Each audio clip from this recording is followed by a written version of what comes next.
The author James Patterson tells the following story.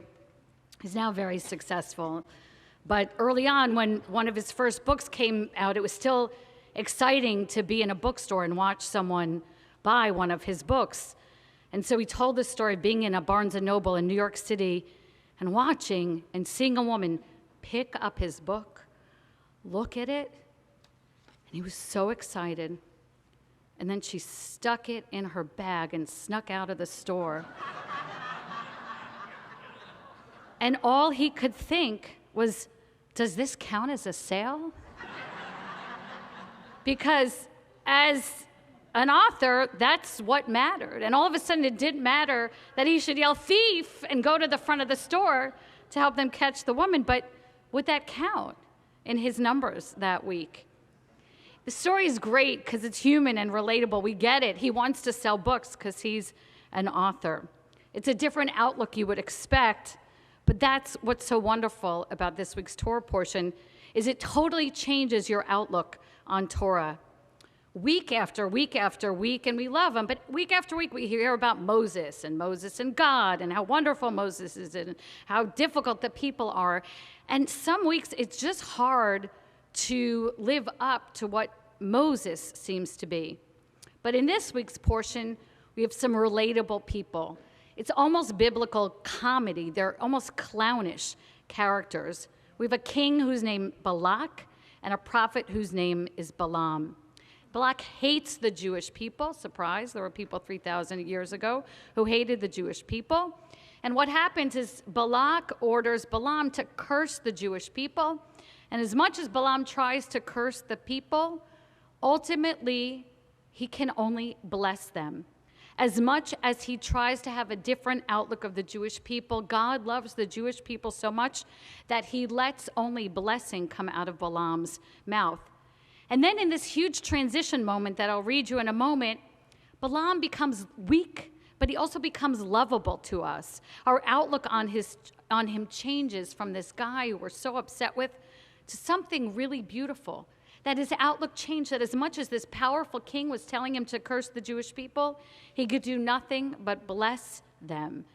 And the Torah decides to make this moment of transition, this outlook change of Balaam so memorable that it turns into one of the most famous verses of liturgy, Ma tovu ohalecha Yaakov.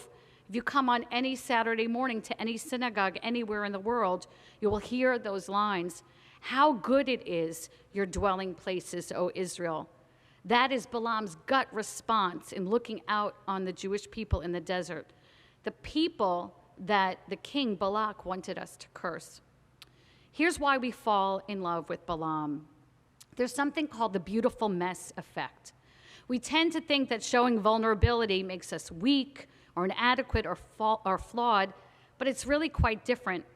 The beautiful mess effect means that when you show your vulnerability, it is humanizing. We love to see people's faults and flaws. And week after week, we have Moses, and he has a trip here or there, but nothing like the goofy Balaam and Balak of this week's Torah portion. We can't compete with Moses, but we have been in the position of these guys. Why do we fall in love with people who have a beautiful mess? Think for a moment back to the 2013 Oscars. Do you remember who tripped on the steps? Jennifer Lawrence. And because we loved her already, we loved her even more after that fall. We saw a vulnerable side of us, and we clinched with her, and we ouched with her, and then we went on with her. You probably haven't even thought about that fall for a couple of years, but I'm sure she has. But we love her more because that happened. And that's what happens in this Torah portion, that these characters are humanizing. They change a point of view. They go. One day we might feel like cursing someone, but the next day we come to love them and bless them. That's what lies here in this Torah portion. And that's what lies in the Pirkei Avot that we are looking at over these 5 weeks. I cheated and I went to the end of Pirkei Avot, which you'll see on the screen in a second, because I wanted to see where we were ending with this section of the Mishnah. And I love it because it is a reminder again that it doesn't matter so much that one day we cursed or one day we blessed or one day we were good and one day we were not so good, that at the end of the day, What matters is that we know that we have the ability to change and to be the best person that we are. And that is the sentiment of the last of the Pirkei Avot, 6:11, that everything that God created in the world, even us, is just the right person, just the right way, whatever day it is. Shabbat Shalom.